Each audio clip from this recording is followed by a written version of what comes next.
The opening poem, invitation. Let's review the poem together. There are only 7 lines in this poem, but the illustration, a candle burning on an antique candlestick that goes with it, signals the tradition of a storyteller. And from the poem, we know this storyteller embedded some allusions to the old tales and portrayed the characters in this poem and showed the range of his diversity.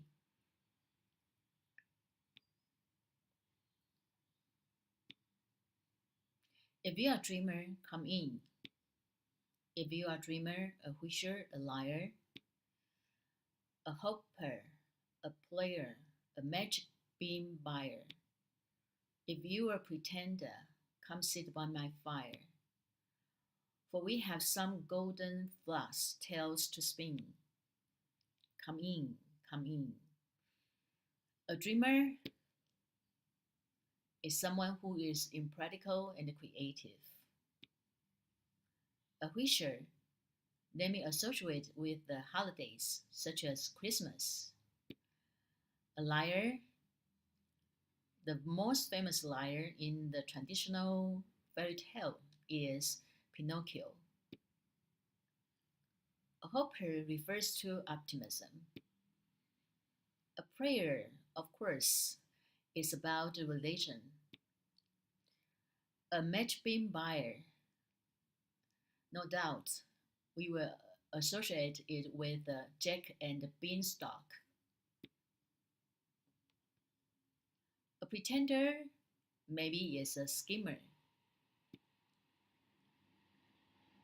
And don't forget the Golden Flask tale, which is from the Grimm story collection. The one of the famous one, Rumpelstiltskin. Then let's listen to the poems of uh, Ruth K. McDonald. The first point is about establishing the poem's voice, which is accessible without patronizing.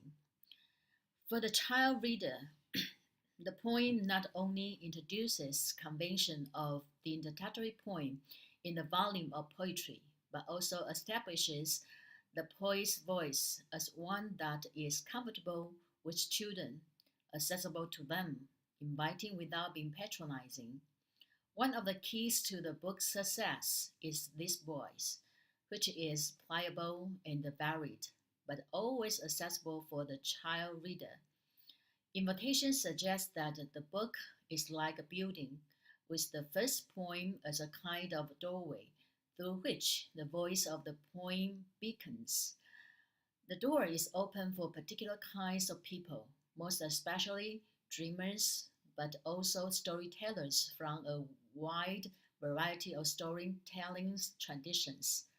The tone of poem is wistful and enchanting, creating the feeling that poetry cast a spell, which is in fact the case. This poetry collection welcomes varied people. There are some word choices in this poem that jaunt the reader who is expecting a simple, spellbinding experience. The most unusual word is liar. If you are a liar, come sit by my fire. The word differs sharply in its connotations from the more altruistic evocations of the words dreamer and wisher.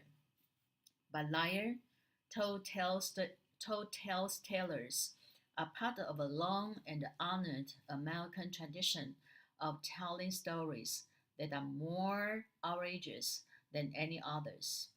Storytellers are honored as being the best when the stories they tell are the best, or worst lies.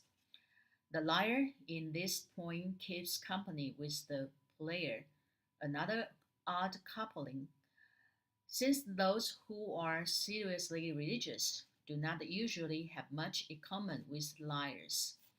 Player must also be hyphenated in order for its meaning to emerge.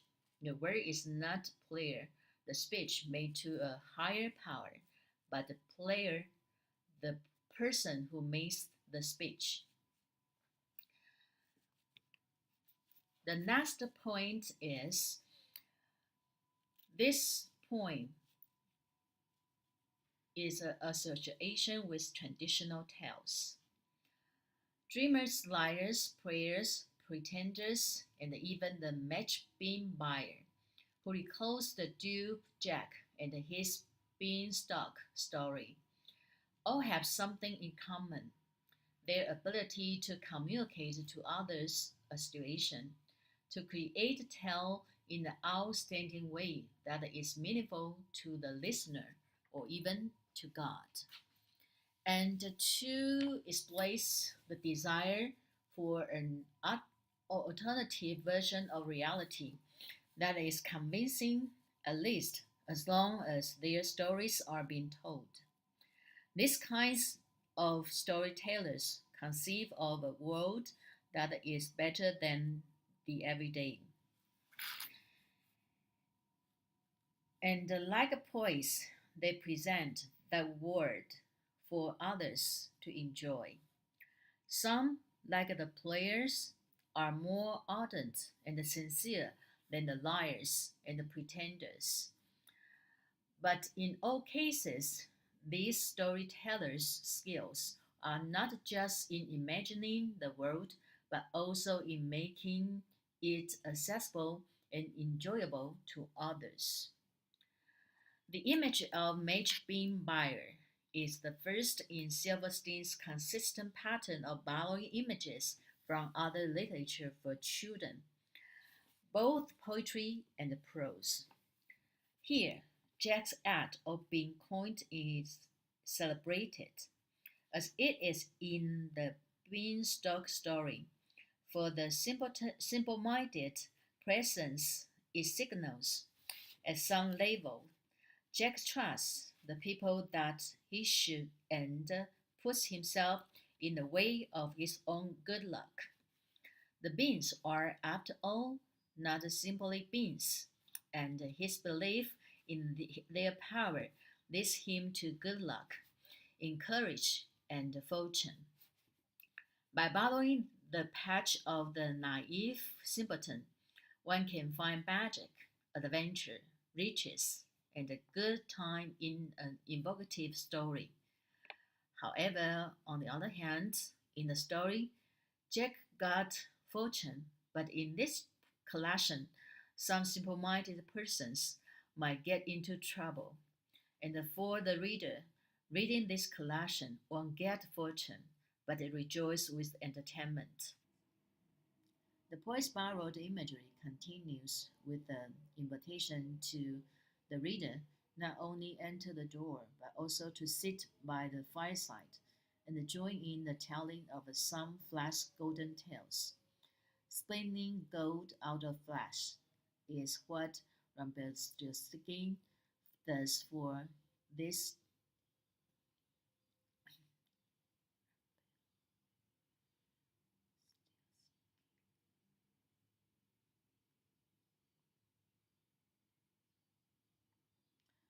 The poem's borrowed imagery continues with the invitation to the reader not only to enter the door, but also to sit by the fireside and join in the telling of some vast golden tales.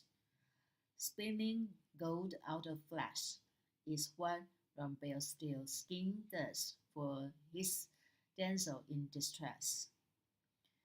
This is a story from the Grimm's fairy tales. In the story, the little man helps the young woman with an evil inclination, which means he wants the first child of the young lady.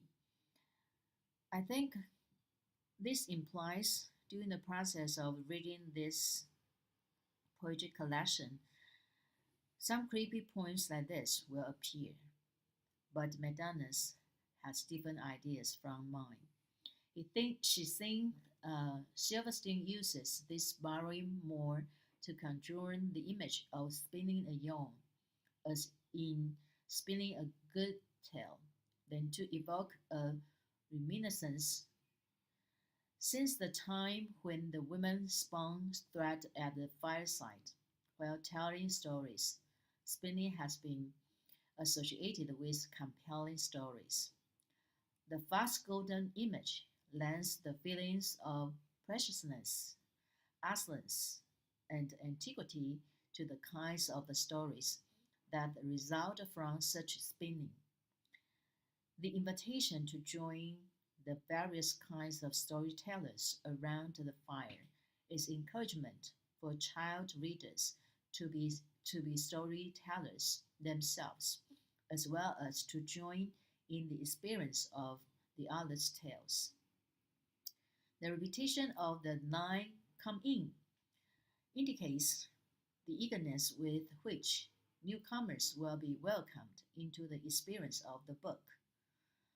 Overall, the invitation to the book is a powerful one that draws the reader into an experience that is gratifying, ghostly, and honoring of the child's own ability to amuse by telling stories and making poetry.